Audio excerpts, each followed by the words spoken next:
Ma'am இப்போ winter சீசன்ல வந்து ஃபீவர் வருது இல்ல, அந்த ஃபீவர் டைம்ல நம்ம என்ன பண்ணணும் மேம்? முக்கியமா கோல்டன் ரூல்ஸ் அப்படின்னு சொல்லுவாங்க ஃபீவர் டைம்ல. நம்ம எல்லாருக்குமே தெரிஞ்ச விஷயம் தான். பட் நான் அதை அகைன் ரிப்பீட் பண்றேன். என்னன்னா, முதல் விஷயம், நம்மளோட டாக்டரோட அட்வைஸ் இல்லாம நம்மளாட்டே வந்து ஆன்டிபயோட்டிக்ஸோ பெயின் கில்லர்ஸோ தயவு செய்து எடுக்கவே வேண்டாம். ஏன்னா அப்படி எடுக்கும் போது நம்ம உடல்ல இருக்கக்கூடிய நல்ல பாக்டீரியாஸுமே வந்து கொஞ்சம் கில் ஆக ஆரம்பிக்கும். இதனால நம்மளோட எதிர்ப்பு சக்தி ரொம்ப கம்மியாகும். அகைன் நம்ம வந்து வீக் ஆயிடும். ஸோ டாக்டரோட அட்வைஸ் இல்லாம யாருமே வந்து செல்ஃபா பிரிஸ்கிரிப்ஷன் எடுத்துக்கவே வேண்டாம்.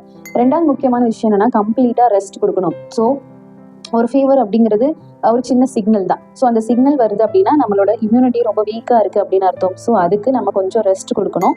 நம்ம கம்ப்ளீட்டாக ரெஸ்ட் எடுக்கும் போது நம்மளுடைய இம்யூன் சிஸ்டம் அழகாக அதனுடைய வேலையை செய்ய ஆரம்பிக்கும்.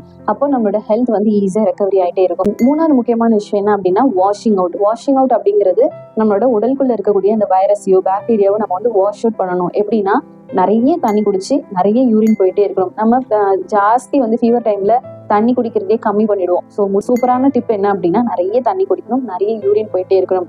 அதுதான் வந்து வாஷிங் அவுட். அடுத்த முக்கியமான விஷயம் என்னன்னா, நம்ம வந்து ஸ்டீம் இன்ஹலேஷன் பண்ணணும்.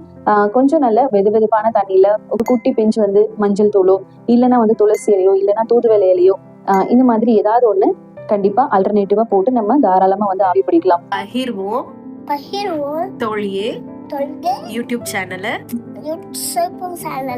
லைக் பண்ணுங்க, சப்ஸ்கிரைப் பண்ணுங்க, ஷேர் பண்ணுங்க, கமெண்ட் பண்ணுங்க.